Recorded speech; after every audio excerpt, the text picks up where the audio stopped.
Baiklah, perkenalkan nama saya Evelyn Oley, mahasiswa aktif Prodi Psikologi semester 7. Saat ini saya akan memenuhi suatu tugas kuliah akhir semester, mata kuliah Psikologi Klinis.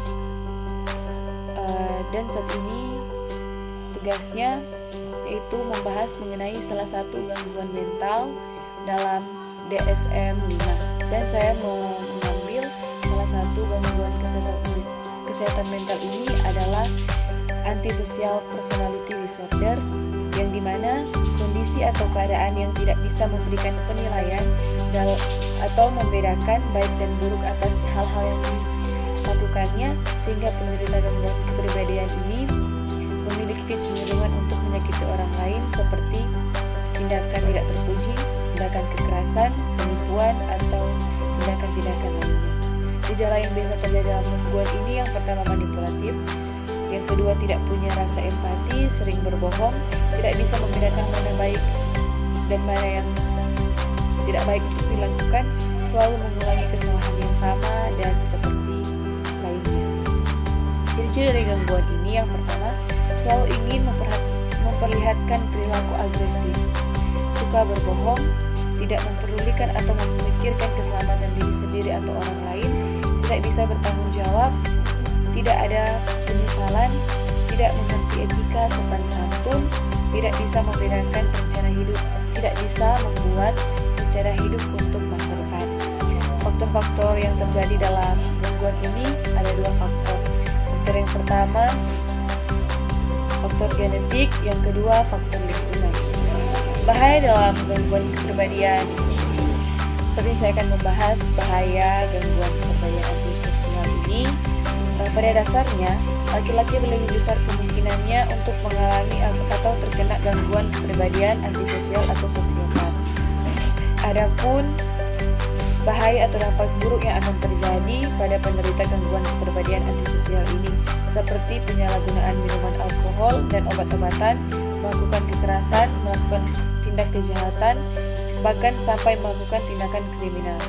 Jika sudah sampai melakukan tindakan kriminal, penderita gangguan antisosial ini bisa dimasukkan ke dalam penjara. Jika ada orang terdekat kita, baik itu anggota keluarga ataupun teman, pastinya akan sulit untuk menerimanya.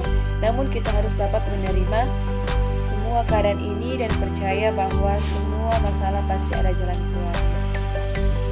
Oleh karena itu, ketika kita mendapati salah satu rekan saudara kita yang mengalami gangguan ini, kita harus mendukung mereka agar mereka bisa menjalani bagaimana proses pemulihan dari gangguan antisosial ini.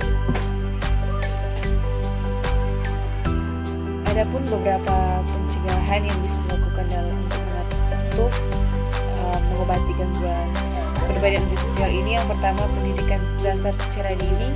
Yang kedua, melakukan konseling guru di sekolah.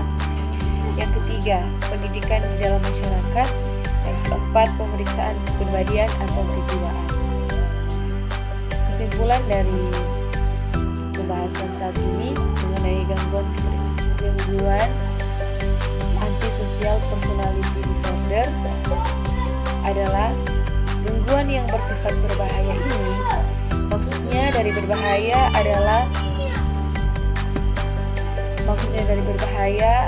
perilaku gangguan ini bisa memberikan bahaya bagi orang lain atau bagi dirinya sendiri ataupun orang lain. Perilaku berbahaya itu seperti melakukan kekerasan, kejahatan, pemakaian minuman alkohol dan obat-obatan secara berlebihan, dan lain-lain. Selain itu, faktor genetik gangguan kepribadian antisosial atau sosiopat juga berasal dari faktor lingkungan yang berupa peristiwa-peristiwa buruk yang terjadi di masa lalu dalam lingkungan keluarga, masyarakat, pendidikan menjadi faktor munculnya gangguan ini. Jadi gangguan antisocial personality disorder ini ada beberapa faktor gejala yang terjadi ketika orang mengalami. Dari beberapa penjelasan yang telah saya sampaikan tadi, supaya kita bisa dapat mengetahui dampak-dampak ataupun gejala-gejala yang nampak dalam gangguan ini.